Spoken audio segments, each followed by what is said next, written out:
آج کا موضوع بڑی اہمیت کا حامل، آج کی گفتگو بڑی اہم گفتگو۔ آج کا موضوع ہے حقوق شوہر، یعنی بیوی کے اوپر شوہر کے کون کون سے حقوق ہیں، یعنی بیوی کن باتوں کا خیال رکھے، اس کے متعلق ہم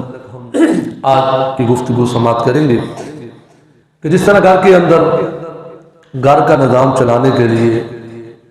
یہ میاں بیوی کا عظیم رشتہ طے پاتا ہے۔ جب یہ عظیم رشتہ طے پاتا ہے پھر گھر کے اندر اسلامی ماحول ہو، گھر کے اندر قرآن پاک کی تلاوت ہو، گھر کے اندر حضور پر درود و سلام پڑھا جائے،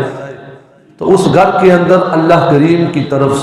طرف سے رحمتوں کا نزول ہوتا ہے۔ یقیناً وہ گھر بڑا ہی خوش قسمت گھر ہے جس گھر کے اندر اللہ کا قرآن پڑھا جاتا ہے۔ وہ بڑا ہی خوش قسمت جوڑا ہے جو میاں بیوی دونوں حضور کی ذات پر مل کر جب درود پاک کے نذرانے پیش کرتے ہیں۔ ہمارے پیارے نبی صلی اللہ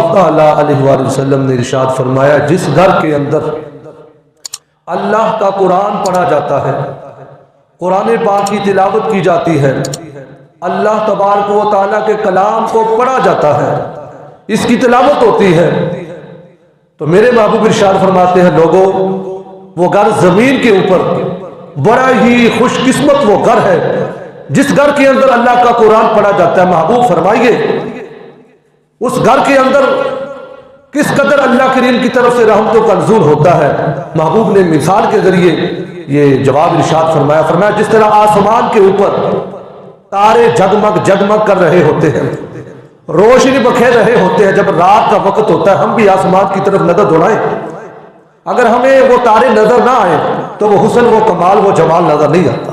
جب تارے جگمگ جگمگ کر رہے ہوتے ہیں ہمارے دل کو سکون بھی آتا ہے، آنکھوں کو سکون بھی اثر آتا ہے، یعنی وہ تارے جگمگ جگمگ کر رہے ہوتے ہیں تو وہ خوبصورتی ہوتی ہے۔ تو فرمایا ایسے ہی وہ گھر بھی جگمگاتا ہے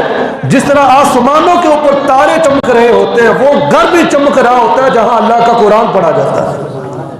فرمایا کہ وہ گھر جگمگ جگمگ کر رہا ہوتا ہے، وہ گھر چاروں طرف نور بکھیر رہا ہوتا ہے جس گھر میں فرمایا کہ اس قرآن کی تلاوت کی